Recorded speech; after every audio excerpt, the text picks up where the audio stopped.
21 April. सत्समागम म्हणजे संत सांगतील त्याप्रमाणे वागणे. समाधान एकपणात आहे, अद्वैतात आहे. द्वैताचा जनक जो अभिमान तो कमी कसा होईल हे बघावे. याकरिता मी कर्ता नसून देव कर्ता आहे असे मानावे. सर्वाभूती भगवत भाव पहावा. मी कोण याचा विचार करावा व तो करण्यासाठी मी नाही कोणाचा हे बघावे. मी आप्तेष्टांचा, बायका मुलांचा, आईबापांचा तर नाहीच, पण मी देहाचा व मनाचाही नाही. असे करता करता जो राहील तो मी.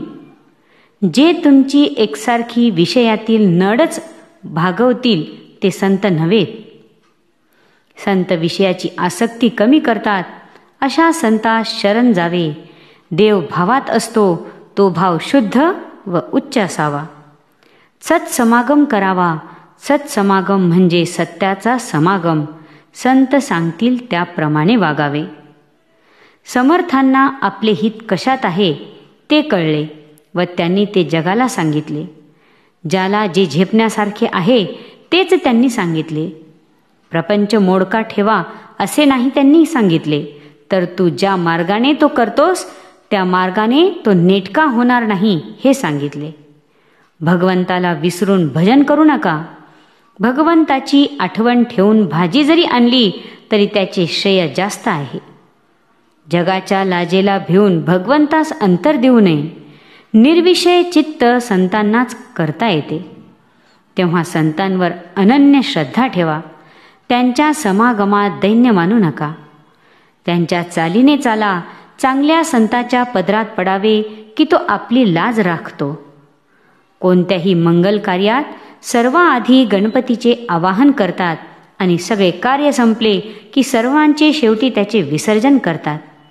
त्याप्रमाणे अनुसंधानानेच पोथीस सुरुवात करावी आणि अनुसंधानानेच पोथीची समाप्ती करावी.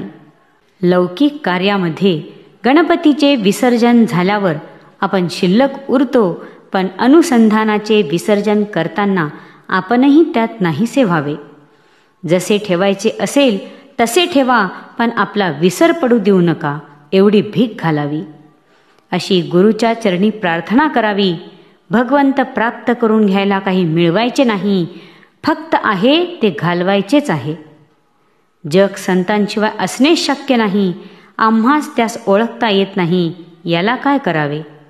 नामाच्या योगानेच संत ओळखता येतात, जोडता येतात आणि टिकविता येतात. श्रीराम जय राम, जय जय राम. आजचा सुविचार. नाम अत्यंत देवाजवळचे असल्याने फार सोपे साधन आहे. ते सोपे असल्यामुळे सर्व व्यापक असून सर्वांना साध्य असे आहे. जय श्रीराम.